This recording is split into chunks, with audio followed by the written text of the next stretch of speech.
B. Collins. Peter B. Collins, news and comment. It's Wednesday, October 11th, 2017. Wildfires continue to burn out of control just north of me here in California. At least 17 people reported dead so far. That number is likely to rise because many people are missing. And the limited containment, 2-3%, it's really a staggering situation. And I, for one, hope that Donald Trump doesn't come to Northern California to offer his sympathy and his attitude. But that's just me.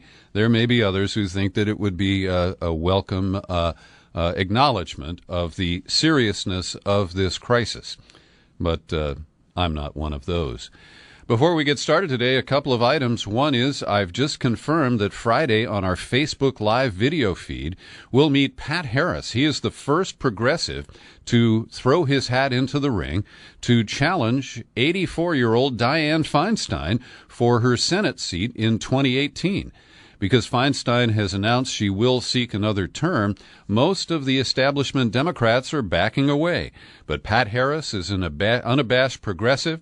He is a trial lawyer, and I don't know too much more about him, but I'm excited to meet him and ask him a bunch of questions, and we'll be able to take your live phone calls. That's Friday. We'll start that at 2 p.m. Pacific time, and that'll be on the Peter B. Collins Facebook page. So Donald Trump has gotten himself in a couple of situations here where he is really publicly proving his unabashed ignorance. And on the most serious issue, the U.S. nuclear arsenal, he seems to think that big numbers make a big difference. But we currently have 4,000 or so nuclear weapons, and that arsenal has been trimmed over the years as a result of basic agreements with Russia and a desire to reduce tensions and also to reduce the cost of our nuclear arsenal. And Barack Obama, who got that Nobel Peace Prize and made noises about reducing the nuclear arsenal even further, instead, he did an about-face and committed to a $1 trillion upgrade and updating of our nuclear weapons systems. But somebody at a conference in July showed Trump a graph that showed that over the last 30 years, the number of nuclear weapons in our arsenal has been reduced. And that graph infuriated Trump. And so he said he wanted a tenfold increase in the U.S. nuclear arsenal. Now, the 4,000 weapons we have are enough to assure the destruction of any enemy and ourselves several times over. Trump doesn't appear to understand that. And he doesn't seem to understand that despite a tweet that he put out last December, which is he wants to build up our arsenal until the world comes to its senses about nuclear weapons. Well, that's just irrational. And Trump's good at that, at the irrational. And this whole story is being reported by NBC News because they're trying to track down the context of the report that Secretary of State Rex Tillerson called Trump not just a moron, but a fucking moron. And now we know the context. It was after that meeting, which included Tillerson and the Joint Chiefs of Staff chair. Officials proceeded to lay out the implications, both legal and practical, of Trump's brilliant idea. And apparently at the end of that meeting, after Trump had left the room, that is when Tillerson turned to someone, we don't know who it is, but they might be the source of the NBC story, and referred to Trump as an effing moron. Now it's been sanitized for publication and broadcast. The F-bomb has generally been left out of the story. And this led to Trump's lame attempt at a joke yesterday when he said that if he's a moron, that he's going to call for a comparison of IQ tests between himself and his Secretary of State. Sarah Huckabee Sanders says that was a joke, but you can decide whether you think that's very funny or not. It just seems juvenile to me. At any rate, Here's the tweet from last December. The United States, according to Trump, must greatly strengthen and expand its nuclear capability until such time as the world comes to its senses regarding nukes. So we now know the context of Tillerson's comment, and it was accurate. Yes, Trump is an effing moron. He doesn't get the context, and he seems to think that a nuclear strike is something that is survivable, at least by the party that launches a nuclear strike. And the term mutually assured destruction, or MAD, which was used to describe the nuclear confrontation during the Cold War, is in play again right now. This is madness. And with the provocations against Iran and North Korea coming from Trump at the United Nations and in his incessant silly tweets, we've set up the possibility that Trump may try a first strike against North Korea.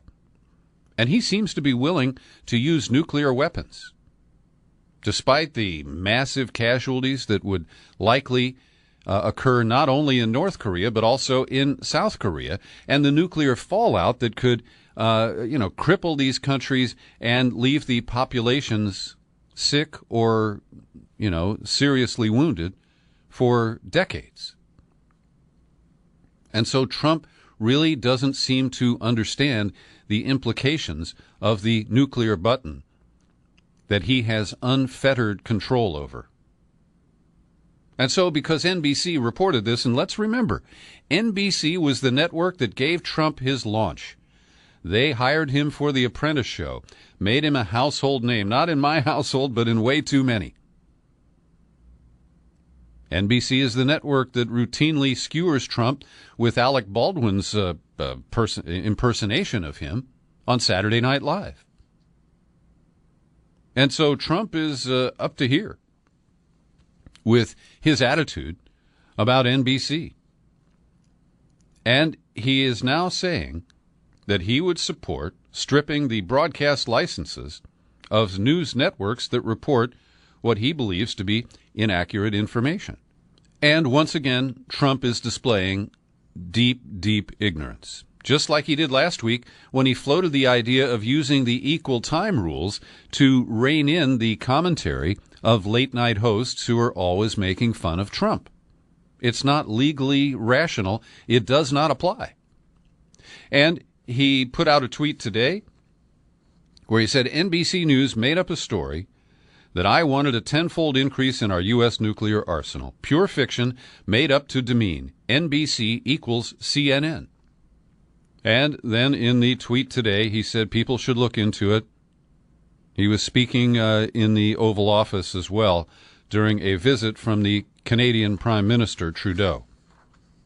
And what he doesn't seem to understand is that networks don't hold FCC licenses. CNN, in fact, the cable news channels, are virtually unregulated by the FCC or any other government bureau.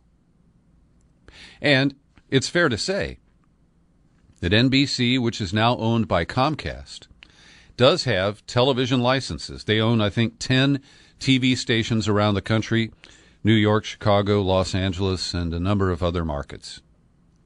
But that's not the network. Those stations are part of a separate division of Comcast.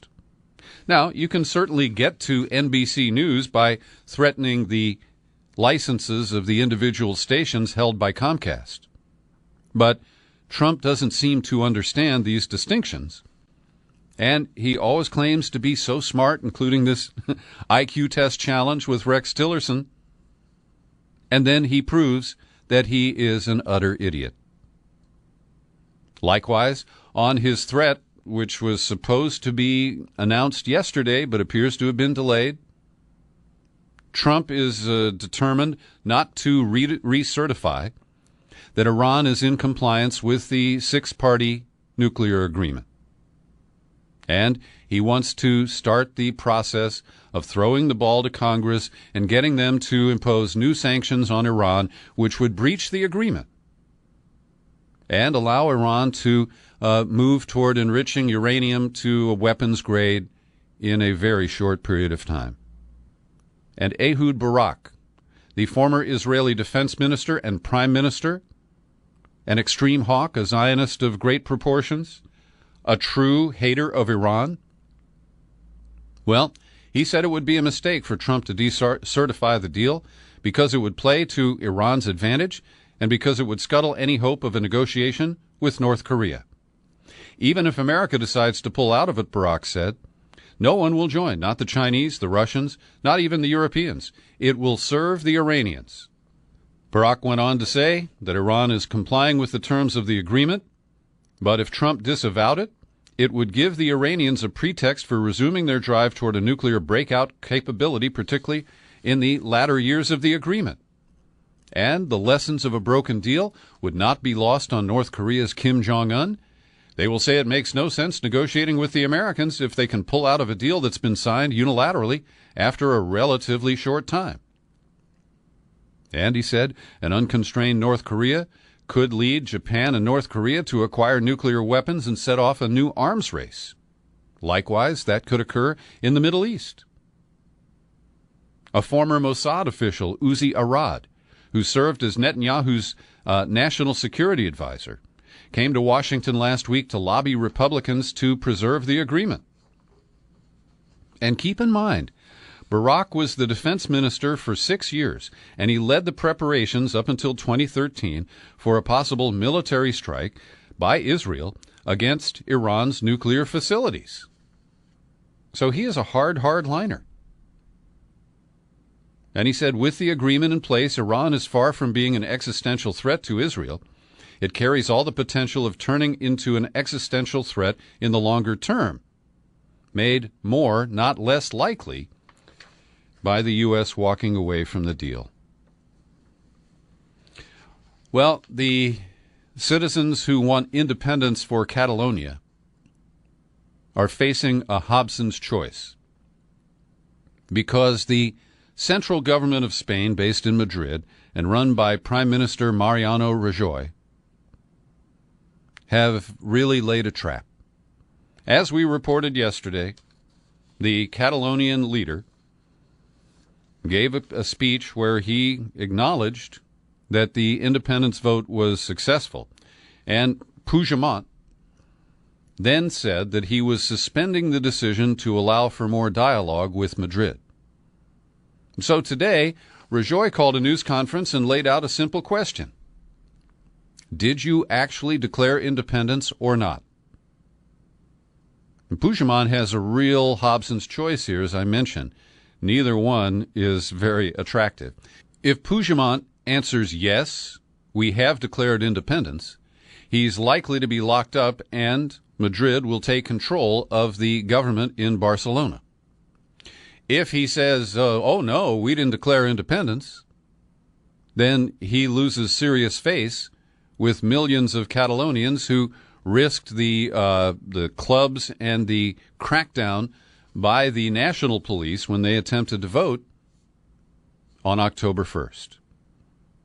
And I believe that the Madrid government is ruthless and that they are determined to shut this down, either by locking up Puigdemont and his fellow leaders in Catalonia or by locking out the effort to move toward independence.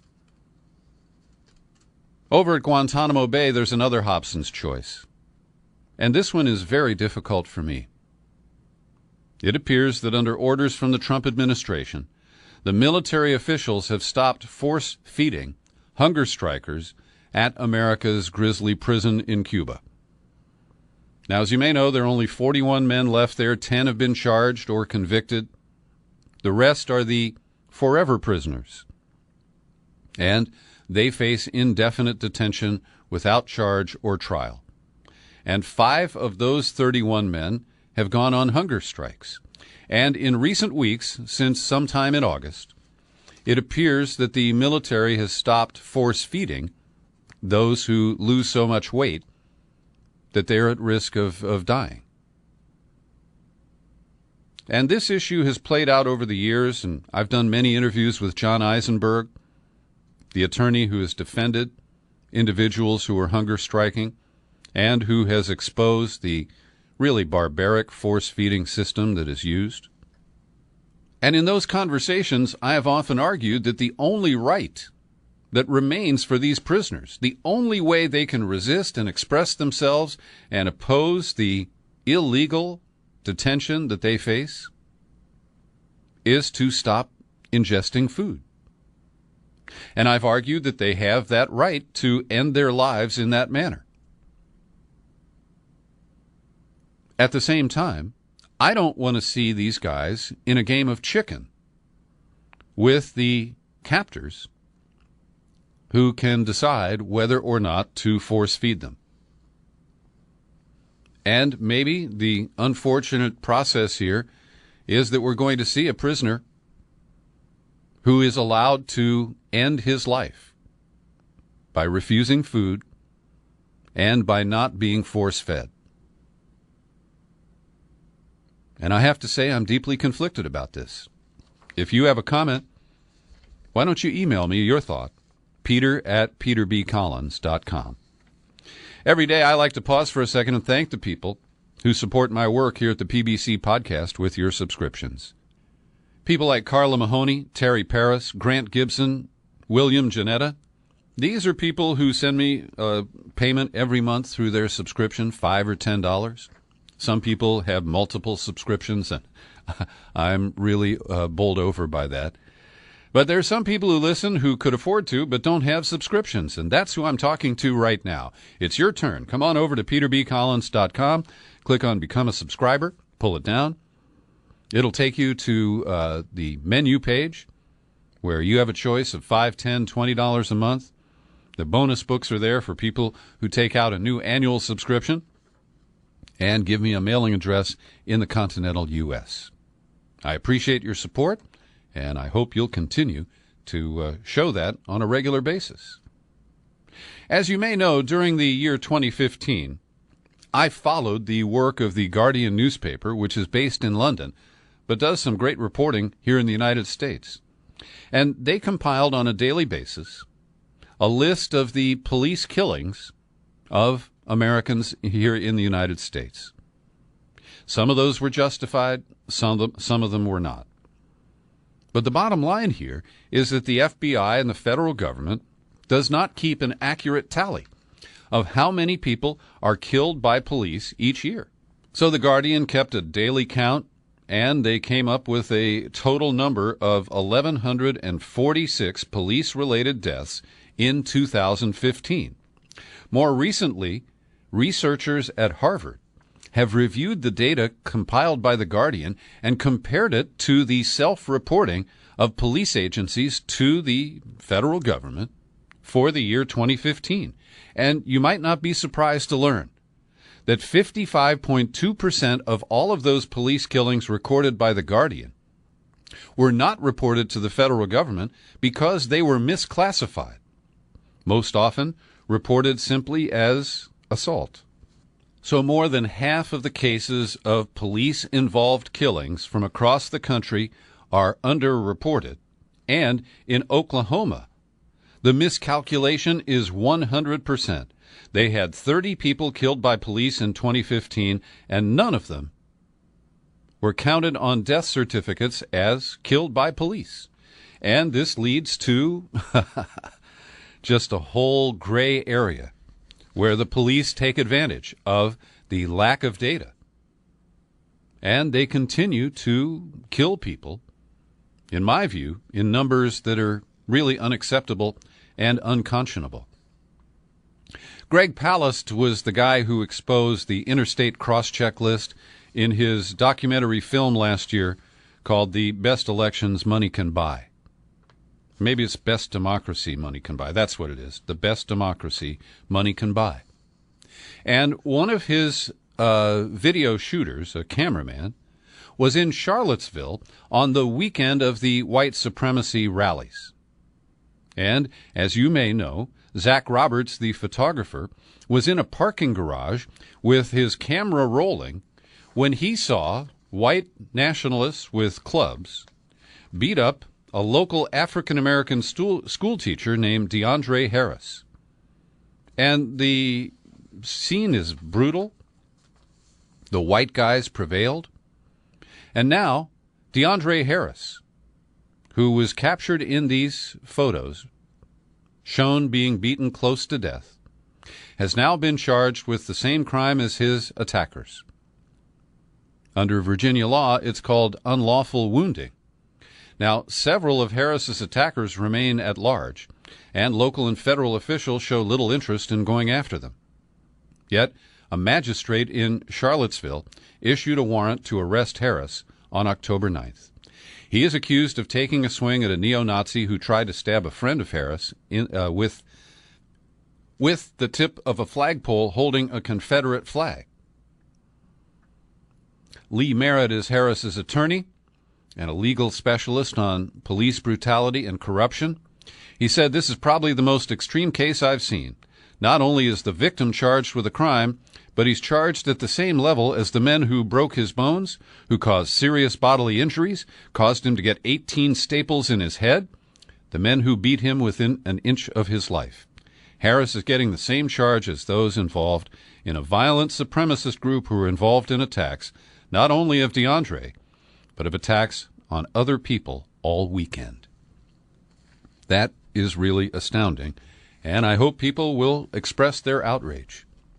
Steve Horn is a talented young reporter who's been a guest on this program many times, and he is now signed up with the Young Turks. He just published his first piece there, and it exposes how the giant delivery companies FedEx and UPS are simultaneously pushing for tax cuts, which they say will lead to more jobs, as they invest billions in automation that will reduce the number of employees that they have. Isn't that beautiful? Or is it just disingenuous? These are two of America's biggest employers, publicly pushing tax cuts as job creators, even as they plan to spend hundreds of millions of dollars for automation that will sharply reduce their workforce. I've linked to Steve's article in the show file for today's podcast. Take a look. We've been following a case in Washington, D.C. related to a group of protesters who've been charged with felony crimes. They protested the Donald Trump inauguration this past January 20th. And as you may know, as part of the investigation, the Justice Department has demanded massive records from a web hosting company called DreamHost. And I've told you before, DreamHost is the company that hosts the podcasts of the Peter B. Collins Show. Well, yesterday, Chief Judge Robert Morin in the District of Columbia issued a ruling in the case, and he denied the government access to any identifying information about third parties, that is, people who are not suspects in the case, who communicated with the website. And he used a broad definition of identifying information. Public Citizen, Ralph Nader's nonprofit in Washington, has led this case to try to preserve the privacy rights of those who visited the website but maybe didn't even go to Washington, were not present when any alleged crimes occurred. This is a massive dragnet. And some of while the judge does appear to understand the dragnet nature of this, he has decided to allow a search of emails from anonymous users, even though the government never showed that it had a good reason to look at these emails.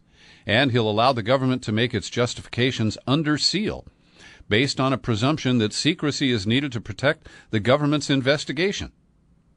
So it's not a real win, but it does appear that this judge is not going to allow the really arbitrary and widespread investigation that the Justice Department has been demanding.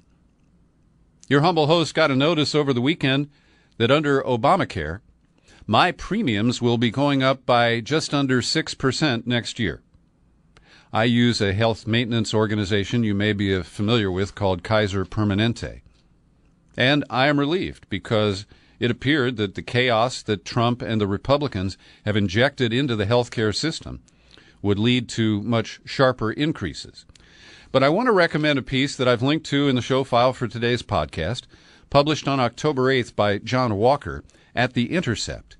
And he really gives an honest appraisal of the defects of Obamacare, and that regulating the private markets by engaging the for-profit insurance companies is not working.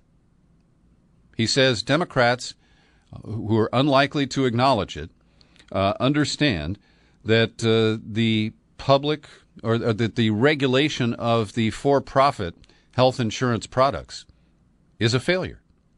And the relentless claims by Republicans that Obamacare will pull the plug on grandma or that it will explode have allowed Democrats to redefine barely functioning as success when it comes to Obamacare. Some members of the Obama team honestly believed when they wrote the law that their new private insurance exchanges would be so popular that they would rapidly expand to become the main way that people get insurance.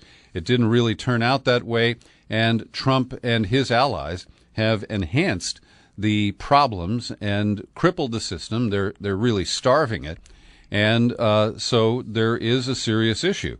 And what he points out is that this is enabling a shift toward a public option, a broader embrace of Bernie Sanders' Medicare for All proposal, and that what we really need to see is a point where the Republicans stop trying to kill Obamacare so that Democrats can ease up and address the obvious defects of the system that is in place today.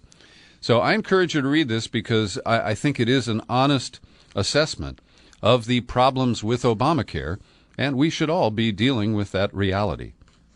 The New York Times is reporting that Israeli intelligence tipped off America's NSA that the antivirus software sold by Kaspersky Lab had a backdoor, and that a U.S. intelligence employee, we don't know his name, but it could be the man described as of Vietnamese origin, who is not being charged, but he violated the rules. He took classified information home. He put it on his personal computer, which was using Kaspersky antivirus, and it was hacked. So Israeli intelligence looked on, we're told, this is based on anonymous sources like all this stuff, they looked on in real time as Russian government hackers searched computers around the world for code names of American intelligence programs.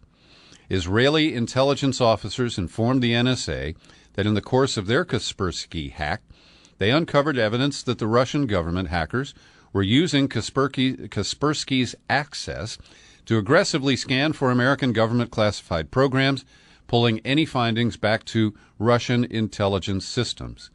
They provided their NSA counterparts with solid evidence of the Kremlin campaign in the form of screenshots and other documentation.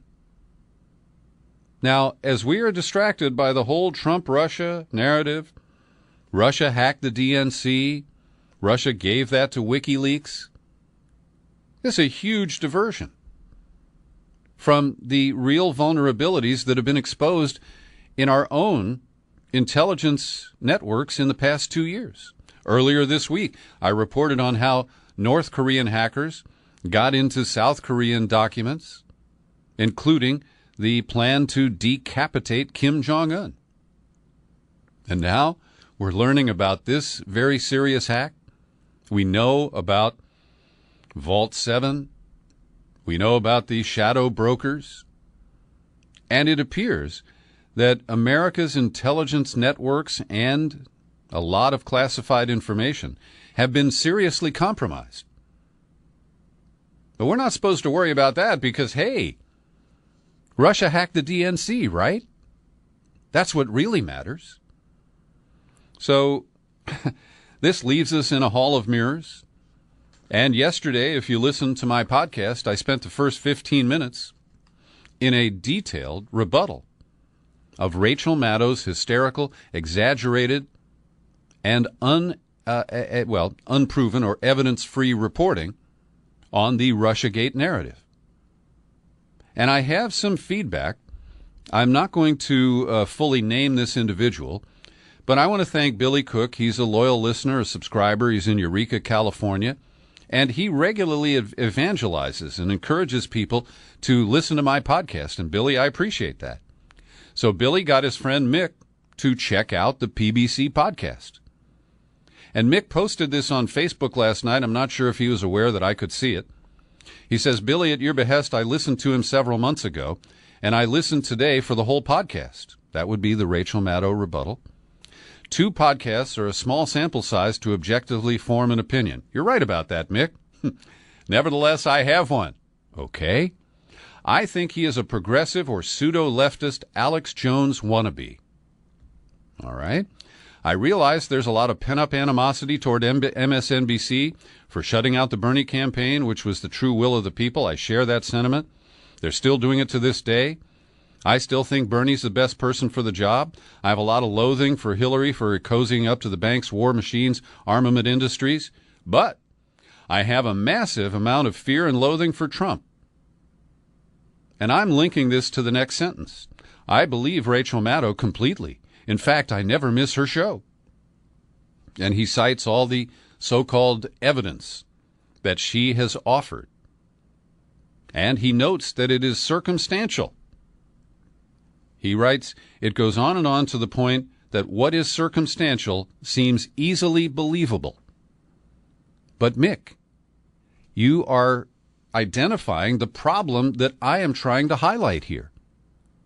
It is believable, but it's entirely circumstantial. And I keep demanding evidence, and we're not seeing it. So from there, he says, your Peter B. seem to be an apologist for Trump. Sorry, Billy, this guy is suspect in my book. Well, I take his feedback as valuable. I certainly don't agree with it. I don't certainly like the characterization comparing me to Alex Jones. But I consider this to be the effect of the whole meme that has been launched about Russian meddling in our election. And people who want to get rid of Trump embrace it because it's all they've got. And because they think that this is going to produce the trapdoor that leads to his impeachment and removal from office.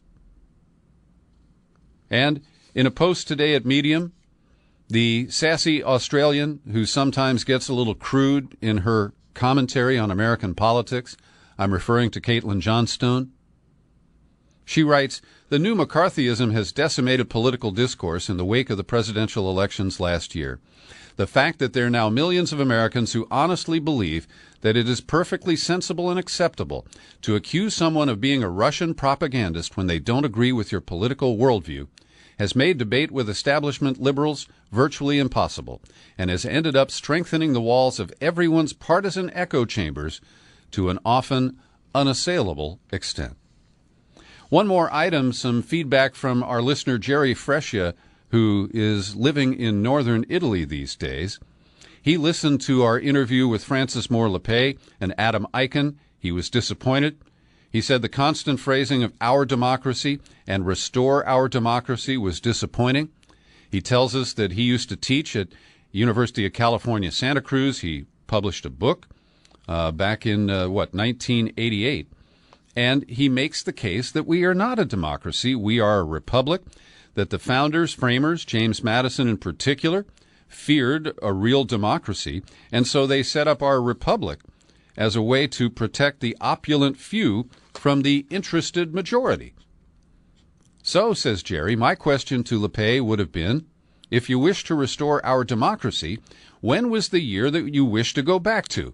Exactly when has policy ever been formulated to give full voice to the policy wishes of the majority of Americans? Jerry, you make some excellent points. Really appreciate hearing from you. Likewise, you can email Peter at peterbcollins.com. Thanks for listening. This podcast is available on YouTube. Happy trails to you until we meet again. Happy trails.